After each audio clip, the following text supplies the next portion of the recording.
Sebelum tiba di puncak gunung, mereka singgah sebentar beristirahat melepas lelah di dekat sebuah pohon. Perjalanan mereka sungguh melelahkan. Namun, puncak gunung yang sudah di depan mata memberi harapan kepada mereka. Mereka terus berdoa agar bisa melewati rintangan selanjutnya yang paling menantang, si raksasa putih. Lalu mereka melanjutkan mendaki ke atas. Ketika mereka tiba di sana, didapatinya raksasa putih sedang berdiri di depan mulut gua di bawah sebatang pohon kayu. Tidak salah lagi kata orang-orang tentang raksasa tersebut. Tampangnya luar biasa menakutkan dan akan membuat siapa saja yang melihatnya bisa mati ketakutan. Si lumpuh dan si buta pun demikian. Namun begitu, mereka berusaha tetap tenang. Ternyata yang terkejut malah raksasa itu karena melihat ada orang yang aneh datang. 2 kepalanya, 4 tangannya, 4 kakinya, 4 matanya, dan 4 telinganya. Si lumpuh dan si buta pun mencoba mendekat dengan sangat hati-hati, lalu memberi salam. Bersamaan dengan itu, terdengar pula suara guntur yang dahsyat. Kilat sambung menyambung, seakan-akan bumi akan hancur. Raksasa yang masih dalam keadaan terkejut itu menyangka bahwa suara itu suara orang yang aneh tadi, yaitu si lumpuh dan si buta.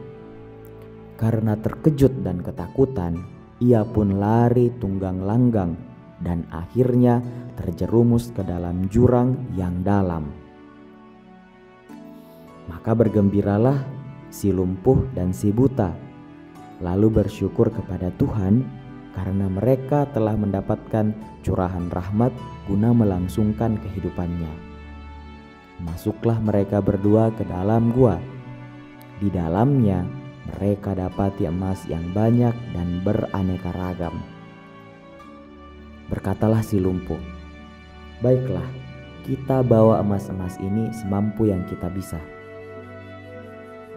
Jawab si buta, "Baiklah, kita kumpulkan saja emas yang paling mahal harganya untuk kita bawa pulang. Akan tetapi, kita perlu perjanjian tentang pembagian hasilnya nanti." Berkatalah si lumpuh, "Baiklah, bagaimana kalau begini? Yang menggendong mendapat 2 bagian dan yang digendong 1 bagian." Kata si buta, "Baiklah, itulah yang kita pegangi." Kedua orang tersebut lalu bergegas pulang ke kampungnya. Tidak cukup sebulan di dalam perjalanan, tibalah mereka dengan selamat. Mereka langsung ke rumah si lumpuh, karena di sanalah akan dibagi barang mereka. Setelah tiba, oleh si lumpuh dibukakan bungkusan mereka sambil berkata, "Siapkanlah pembungkus, buta, kemudian kita bagi barang tersebut." Dengarkan baik-baik, sahabat. Ini bagian yang menggendong. Ini juga. Nah, ini bagian yang digendong atau yang melihat.